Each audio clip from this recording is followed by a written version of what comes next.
Perfect. Hi all at FIA, this is student Nick Blackwell, number 150149-094. I'm here with Matt today, and we're going to be doing a screening that essentially comprises of 5 different components. So, to start us off, we'll do our basic kind of body composition measurements, our height and our weight based on the tape and scale. From there, we'll work into something a little bit more intricate called girth measurements. They work from various anatomical sites on our body, and from there we'll just take a series of measurements to help with overall kind of views of how we're feeling in terms of our fitness. Yeah. So good so far? All good. Perfect. From there we'll move on to something that's a little bit strange, but really kind of a great tool in the fitness industry, which is a series of static postural observations and dynamic postural observations. It kind of gives us an idea of how you're moving as a person, like joint mobility, neural pathways and all that kind of thing. And it just shows us if there's any kind of abnormalities we can look for, something as small as a tight muscle or something that we need to kind of get referred and looked at. Yeah. From there, it's a bit more paperwork, to be honest. A little bit of goal setting and mindset work and a food diary to finish things off. Yeah. Does that all sound good to you, mate? All good. Perfect. Well, we'll start ourselves off here with our very, very nice tape. Locking it in on the ground. There we are. Perfect. So, don't mind the hair here. I'm just going to place a block, get an even measurement. And today we are looking at 164 centimetres. That sound about right? Perfect. Perfect. Alright, I'll just grab the scales quickly. They've been relocated.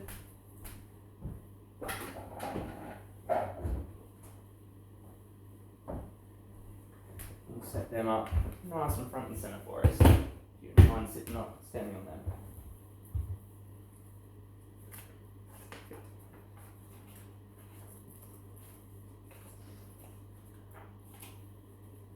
58.5 kilos. Easy done. Perfect. That all sound normal to you? Yep. Perfect.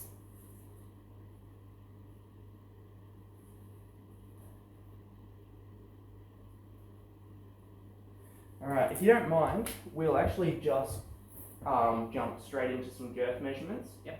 And so, I'll go through the sites with you just quickly. We have our chest, which is the widest part of the chest. We're running the tape across the bust. Our waist, which we'll take from our belly button.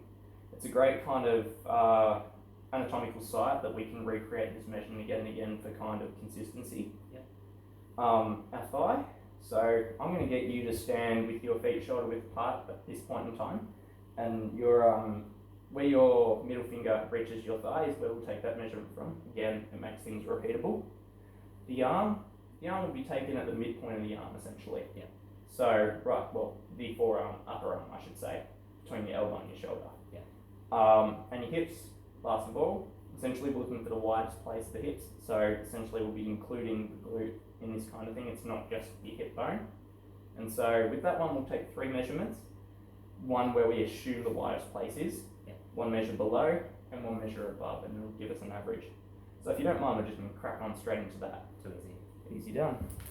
And so starting off with our chest, essentially what I'm going to ask you to do in a moment, once this is all unravelled, is pass this around the back of yourself and meet in the middle of the chest.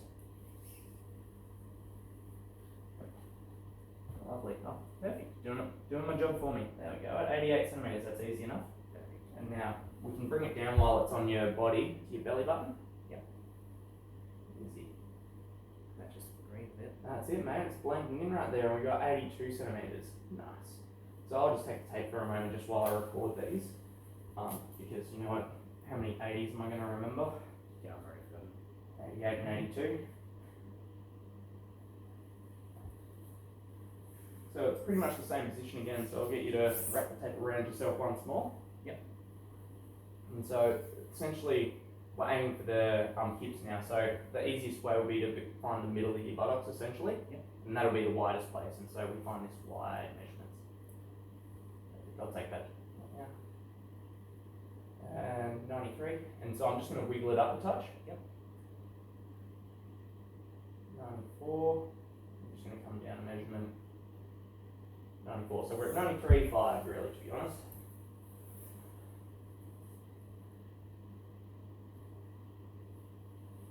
Right. So I'll do your thigh, if you don't mind, just stand with your feet shoulder width apart. Yep. Perfect. So I'm just going to pass the tape around your ankle here and bring it up. And so I'm just going to go under your short there. Perfect. Now, where that meets, you have 43 centimetres.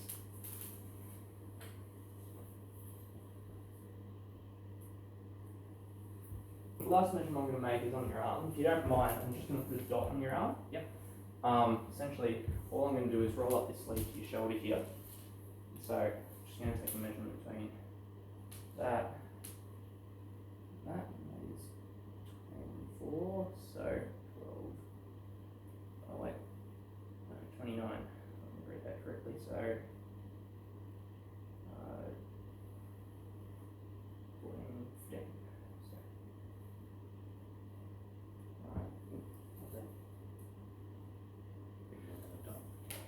it is, it's a nice little line.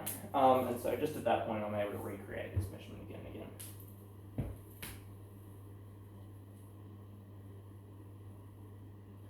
So that's 27 centimetres. If you wouldn't mind taking your seat at the table, I'll be able to show you what all these measurements were for. Perfect.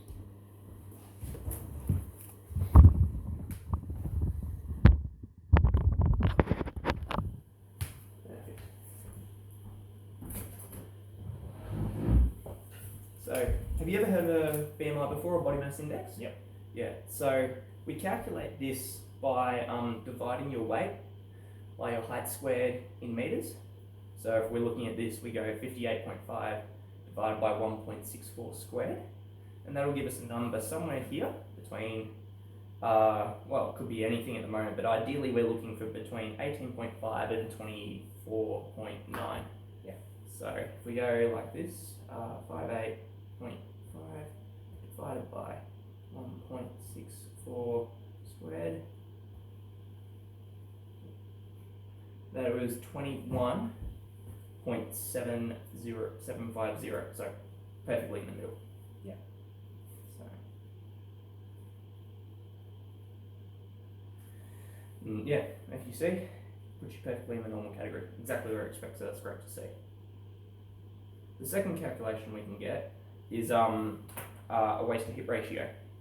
So again, this is a very, very general, I guess you can call it a guiding principle.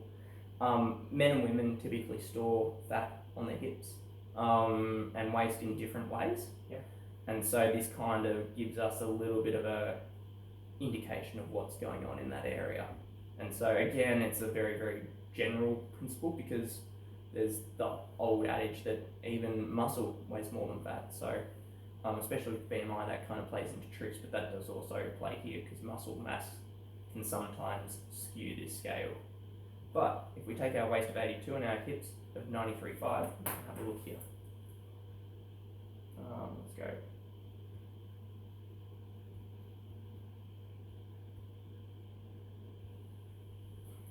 So 0.87. And so for men, that's completely fine. Yeah. Anything above 0.9 would be considered at risk. Yeah. But you fall below that, so I haven't got a problem with that at all.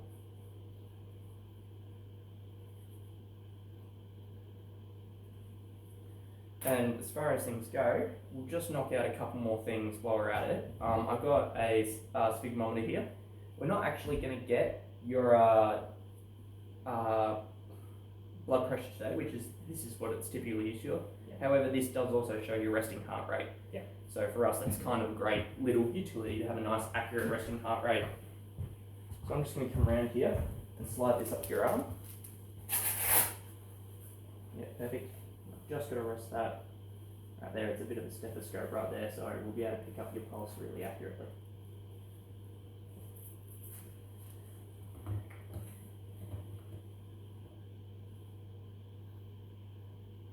Perfect. Just doing this thing. So I'm going to increase this number to about 200, which is milligrams of mercury, and it's just so the machine can function properly. Yeah. should feel a little bit of pressure. But if you do feel anything painful, just let me know and I'll stop immediately because we don't want to put you through anything uncomfortable. Yeah. That'll do. There we go. Perfect. Now it's just a waiting game. This machine takes its time to do things.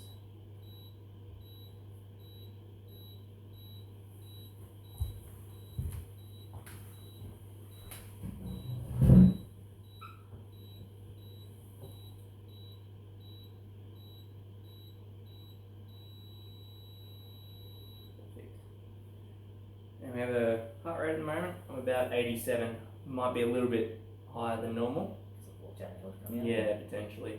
But we'll take that as a note because you know what? You might be at 87 when you walk in the gym. Yeah. So we'll see how things go. We can always take another measurement, but for today's purposes, we'll be alright. If you slide that up, perfect. With that out of the way, we'll move on to the next session, or next component of our screening here, which is the postural analysis, which we discussed earlier. So essentially, what I'm going to get you to do is stand under the light. That's it. That'll be fine just there. And I'm going to get you to do something really stupid. You're going to walk on the spot or march like a tin man for 10 paces. So like this. Yeah. And just do that for 10 paces. And essentially what that does for us is reset your posture. So feel free to go ahead. I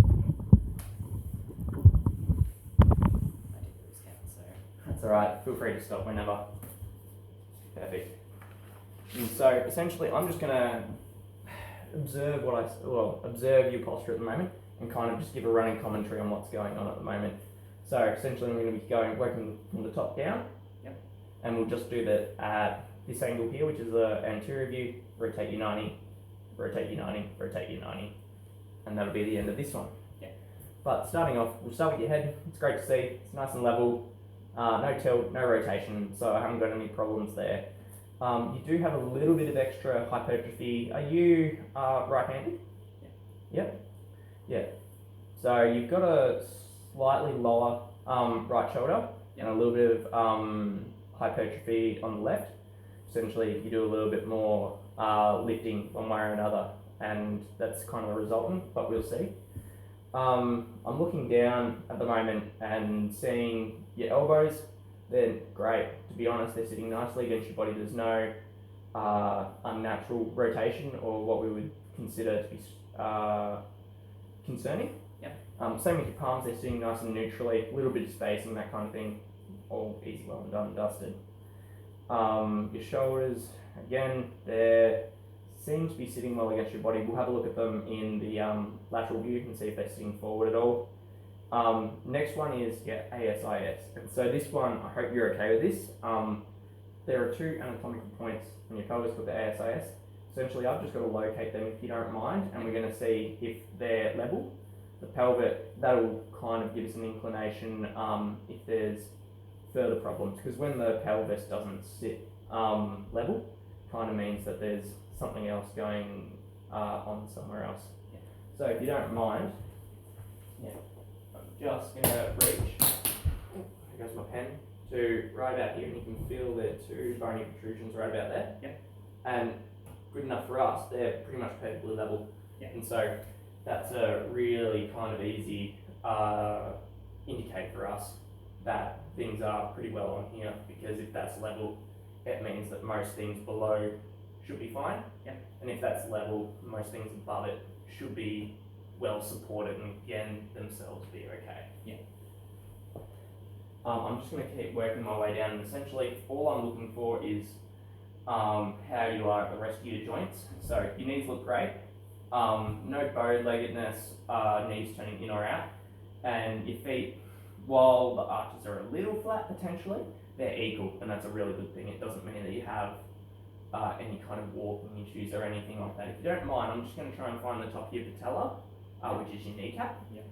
And essentially, as long as they're sitting at the same height, that's kind of ticking everything off for us. So, try not to tense up too much. Yeah. No, that's fine. I haven't got a problem with that at all. just before you shift, we're going to get you to turn 90 degrees in a second. I'm just going to kind of look at your overall dispersion.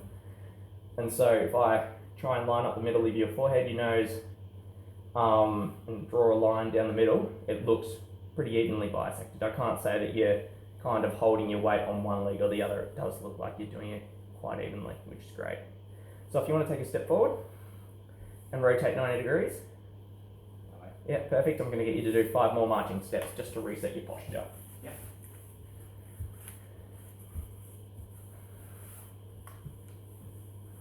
Perfect. And so from this angle looking at Matt, we can see that he's got a little bit of military neck, which is essentially head poke, slightly forward of where it should be. Often a very common kind of thing that we come across. But aside from that, if we look at the midline of his shoulder, his elbow, his hips, his knees and his ankles, they all line up pretty well. That being the middle of the shoulder bisects the hip, slightly anterior on the knee, and again anterior on the ankle. And I haven't got a problem with that posture at all. Looking at his shoulder in particular, it's slightly forwardly rotated, but nothing that would really come concern. It's a slight postural slouch, but with as far as extremities, it's really not any worry at all. Again, his arm has a nice line to it, no concerning rotation of the elbow or the hand. Hips, I'm just going to have to check in a minute. Knees, and essentially his arches. Again, his arches look even from this point of view. While a touch flat, they are definitely not completely pronated out. So Matt, now I'm kind of, again, going to be manipulating your body a little bit if you don't mind. Essentially what I'm going to do is be running my hand down the back of your spine. What I'm feeling for is essentially how it's aligned. So the human body, the spine doesn't sit naturally straight, it has 2 curves in it. And essentially it can differ from either side, so I will be doing this on the other side as well. Yeah. And so, starting up here at the base of the neck, now we're working our way down. Kyphotic curve feels nice and even. I can feel each vertebrae under my back, and it's transitioned to a lumbar curve now, and essentially gone back the other way, which is great to see. It's nice and even, and even from the curves I can see right now, it's nothing of concern at all. Next one I'm going to do is again with your hips. So we just talked about the ASIS, that's at the front. You've got a kind of equivalent point at the back called the PSIS, and essentially I'm going to be trying to locate both those points and see if your hips are sitting level with regards to forward or rearward tilt, posterior or anterior tilt. So if you want to rotate your arm up to 90 degrees, that would be great. Just going to find these points on your hip. So, on the cranium right there. So ASIS is right there. Working back from the vertebrae. So your PSIS is right there. And in all honesty, they're looking great, mate. Essentially, we are going to expect a little bit of discrepancy in the elevation between the ASIS and the PSIS, and the PSIS should be higher. Yeah. If they were actually level, we'd be concerned, but there's about a centimetre difference in them, and so that's exactly what we want to see. It means the hips sit neutral, they haven't got anterior tilt or posterior tilt, either of which would cause problems for your back going forward. Looking at your legs, there's no hyperextension in the knee, which is great to see. Nice curve between your hamstrings, your calf, and your joint. From there, I'm pretty happy to have you rotate another 90 degrees, and we'll start with the posterior view. So when you're ready. And 5 more marching steps, please. Perfect. I'm just going to line up your shirt here, Matt, just to give us a little bit of a clear indication. There we go. Don't need that kind of deceivingness at all. Essentially, again, I'm starting at the top with your head. The alignment looks great. No lean left or right or tilt, and no rotation left or right. It seems quite level right there. Again, your left side, you do have a slightly high shoulder. We can kind of address that and have a look at that a bit later on. And we'll see kind of if there's any, musculature involved in that kind of situation at the moment. From the rear, your elbows, they look again at nice even height. I'm seeing like the crinkle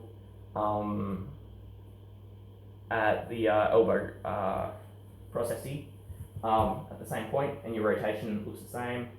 Again, following that down, your hands look great.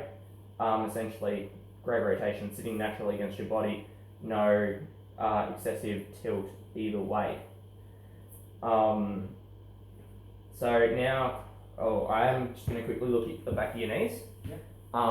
Essentially, what I'm seeing there is completely normal. I'm looking at the creases on the back of your knees that come with being the back of the joint, and they look perfectly aligned. Essentially, they're at the same height. You don't have any bowed-leggedness from the rear either. And from here, I can also see your Achilles tendon that moves from your heel to your calf. That's moving straight up the back of your leg and exactly what we want to see. From now, I'm going to start manipulating your body again, Matt. Is that okay? So I'm going to start at your back, which is where your scapula are. And so there are these two plates of bone right here.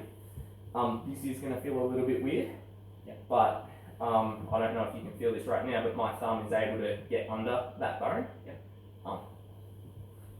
Pardon me, that's what we call a winging scapula. And essentially it might indicate a little bit of chest tightness, which would be kind of corroborated by that forward shoulder presence we have at the moment. So essentially you might have to do a little bit of stretching there or strengthening of your back. But as far as scapular rotation, your inferior angles, which is kind of another anatomical point on your body, seems to be where it should be. So I haven't got any problems with that. We might just need to do a bit of chest stretching. Now I am going to run my finger down your back. We're looking for what's called scoliosis, and that is where there's typically a lateral deviation in the spine. And so I should be able to feel that and trace the curve if there's any under my thumb by feeling for the vertebrae. So if you don't mind, you're just going to feel my thumb on your back.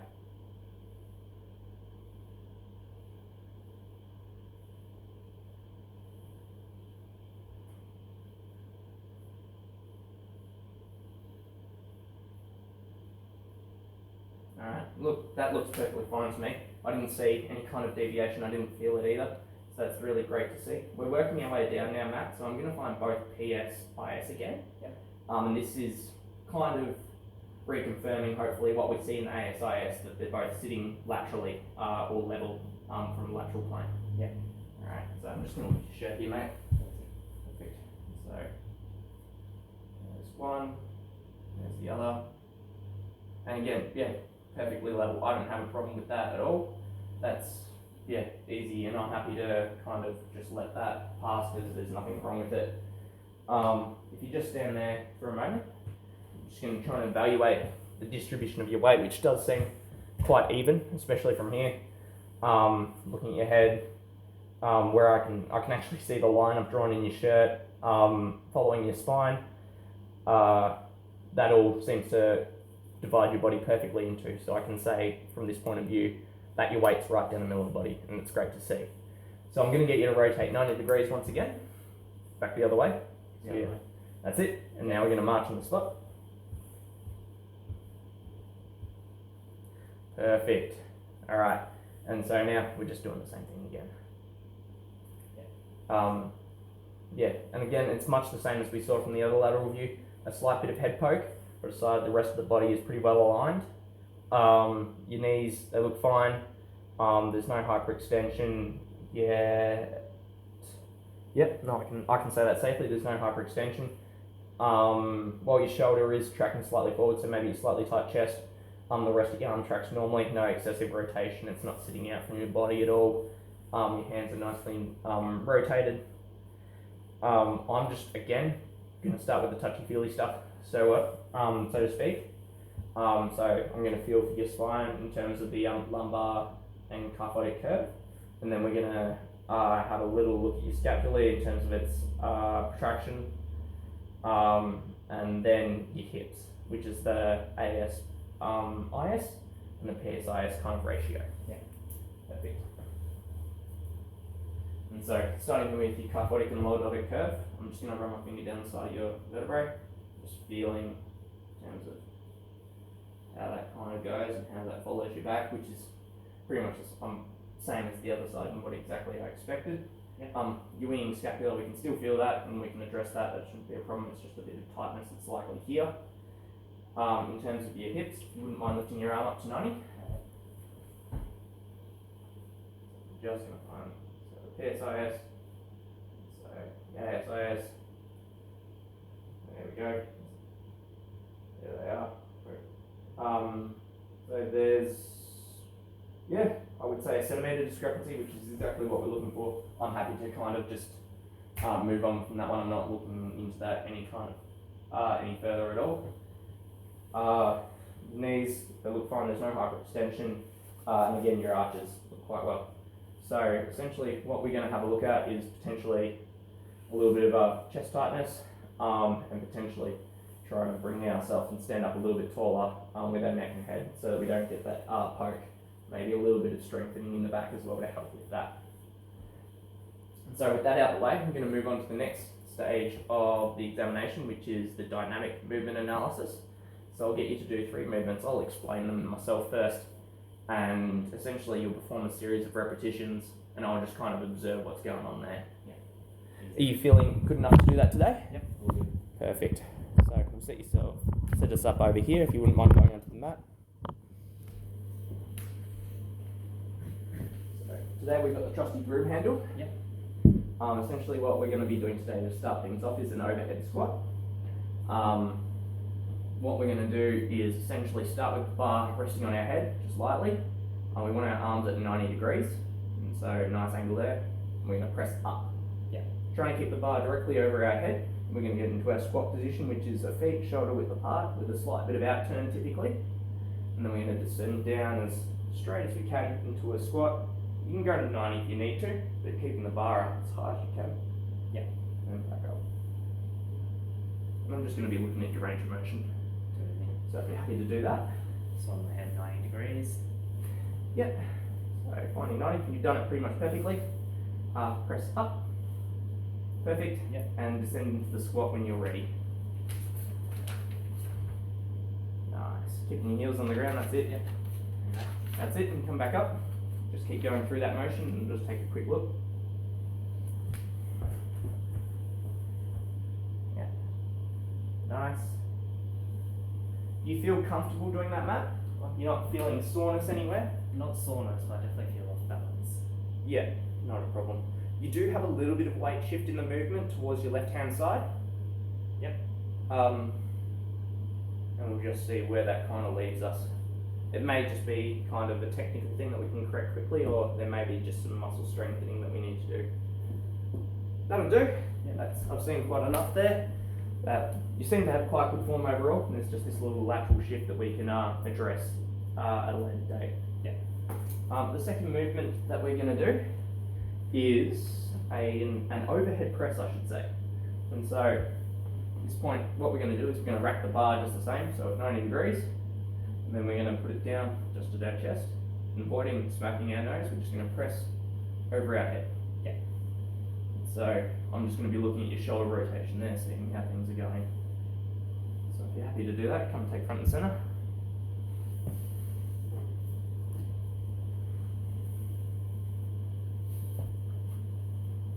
When you're ready, down to your chest and then up. Chest, yep. Yep. And up. Just keep repeating that. Lovely.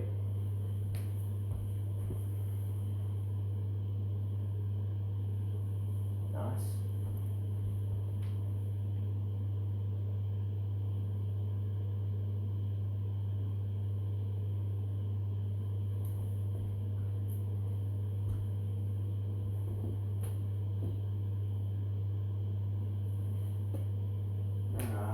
That should do. It seemed alright there, even though you do have a slightly higher shoulder than the other. You end up, your movement patterns end up having them rotate at a similar kind of, will follow the same path when they rotate, and you end up having a pretty equal kind of, I guess, power or strength distribution at the end of the day. The last thing we're going to do is some push-ups. So I'll take the bar off your hands if you want. And all it's going to look like is from our knees, just so we can perform a couple more reps ideally. What we're going to do is sit out with a nice neutral spine. Our feet can be on or off the ground, and our hands directly under our shoulders at this point in time.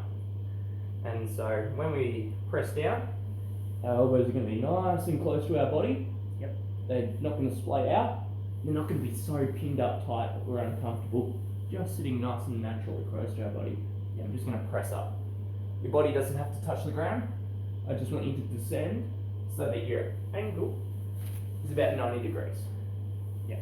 If you're happy to do that, the stage is yours. It's on my shoulders. That's it. Just under your shoulders, that's it. Nice.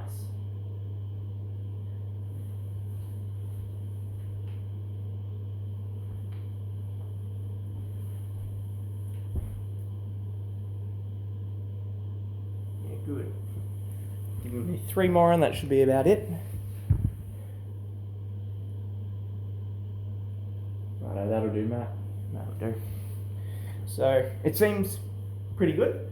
There's a hint of weight transfer to your right actually this time. Maybe that was just an odd rep that I saw, but it shouldn't be too much of a problem. Something we can kind of flesh out if we need be. Yeah. But aside from that, you seem to have quite a good even movement pattern there, and I pretty much saw everything I expected.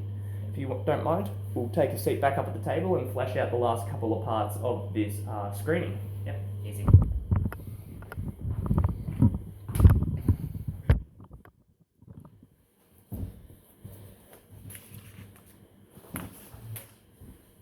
And so we're kind of down to the, I guess, the more laborious side of things, a bit more arduous kind of thing, which is just a food diary. I know most people don't really enjoy doing this kind of thing, but we'll try and just flesh out yesterday. Are you able to do that for us? Yeah, sure. Perfect. Just a time, what food you ate. It can be that either in an amount or a serving, and we'll kind of just get as much detail as we can. So what we say, 8:30. Yeah. Yogurt, muesli. Yep. Fruit, like canned Tin fruit, tin fruit. pears, peaches, or a mix. Yeah, mixed. Mixed. And a banana. Nice. Muesli, not flour. Righto. So let's say about the equivalent of a cup, Yeah, cup. That's not a problem. half cup. One little thing. Yep. And one. Easy. Any morning tea at all? No? Not yesterday. Not a problem. Any lunch? 2 toasties. Cheese toasty? Just my cheese. Alright, easy done. What time was that? Midday? I'd say 1 p.m. 1 p.m. Not a problem. Any afternoon tea? Yes. Yep. I had a couple of cookies. Ah, very. 2 whatever was left. Yeah, chocolate chip cookie.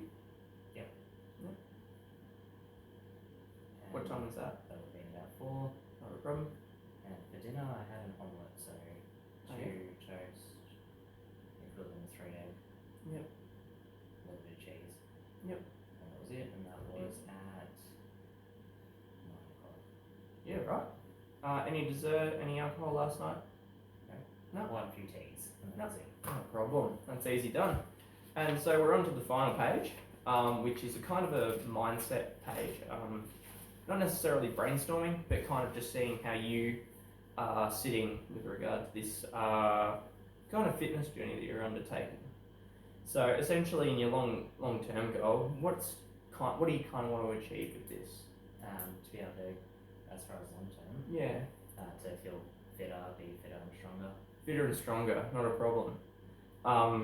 Any kind of, is it size? Is it strength? Is it More strength righto? rather than size.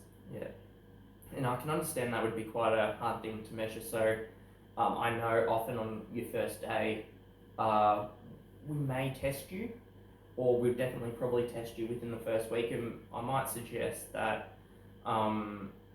we test your strength at different intervals, and that would probably be the best way. So for what lift we do, we'll test your strength. Do you have a time period you'd like to kind of achieve this strength by? Around 6 months to a Yeah. year. Any kind of growth numbers? Do you know? Well, I guess it's don't hard know to much, tell. no. Well, I think for most people, a realistic goal is 5 to 10%. Often because, well, in terms of the weight they lift, not only from the muscle growth that they see in 6 months, but also the development of their lifting technique. Yeah. So I think that's a very kind of easy long-term goal to see. Yeah. A goal I typically suggest to beginners is to form a gym attendance habit, because most people they see the gym as a little bit of a daunting place sometimes. Yeah. The stereotype is a lot of big blokes just working out, heaving and grunting away.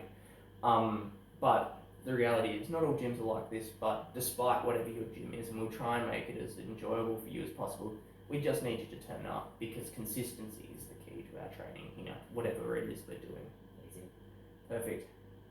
And so for our medium term goal, have you got anything in mind? Not that I know of. No? Righto. So our medium term goal, if we set a halfway point, Yeah. would be about 3 months. Yeah. And so that can be anywhere between 10 and 12 weeks. For you to see those strength results, we need to be training quite well, I think.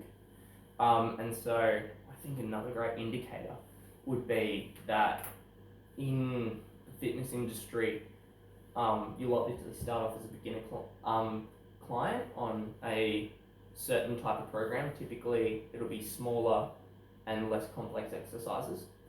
Obviously, at some point, we have to create a harder program for you, and so we will transition you into what we call an intermediate program, where you'll get more exercise and more complex exercise. That typically occurs around the 10 to 12 week mark. If we want to be that client that transitions at the 10-week mark, we've got to be doing the best stuff. So I think that's a great goal in terms of the fact it's very specific and time-based and that kind of thing. We can judge whether or not you're ready for that and whether you've achieved your goal quite easily. And so with that in mind, are you happy to have that as your medium-term goal? Yeah. Perfect. I'll quickly just dictate these down so that we don't forget them.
Alright, so just moving on now, I'm going to hand the controls over to you.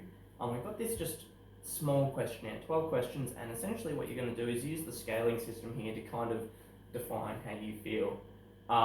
They are strange questions, they may seem a little bit repetitive, but essentially it gives us an insight into how you feel about this, but also how you kind of respond as a person to different kind of situations. Yep. You might need to read for me because I can't actually Not a see problem. very well. Yeah, and I mean, the printout's a little bit blurry. The first one is I want to make this change. Yep. I could make this change. Mine. No problem. Mine. Yeah. There are good reasons for you to make this change. Definitely. Yeah? You have to make this change. Probably not. Yeah. You intend to? Do you intend to make this change? So, Okay. You are trying to make this change. yes. You hope to make this change. Yeah? You can make this change. It is important to you to make this change. You need to make this change. Not so much need. You are going to make this change. Yes. You are doing things to make this change. Right. I know that's going to sound a bit strange and a bit repetitive, But if I'm trying to make things, I guess, clarify maybe a little thing to you. So if we want to compare these two here, I want to make this change and I have to make this change. They sound very similar, right? Yeah. But have is almost a progression on one. Not only do you have the desire to make that change, there's a sense of urgency about it in here and now. And so it's very much parting hairs at this point, but that's something for us to do, so you understand kind of where this questionnaire stems from. I just give that little, I guess, explanation of it. I think this is about the extent of our screening today. We've done everything that we needed to do, and I would like to thank you for your time, and hopefully we'll see you soon. So easy. Thank you. Perfect. Thank you very much, Matt.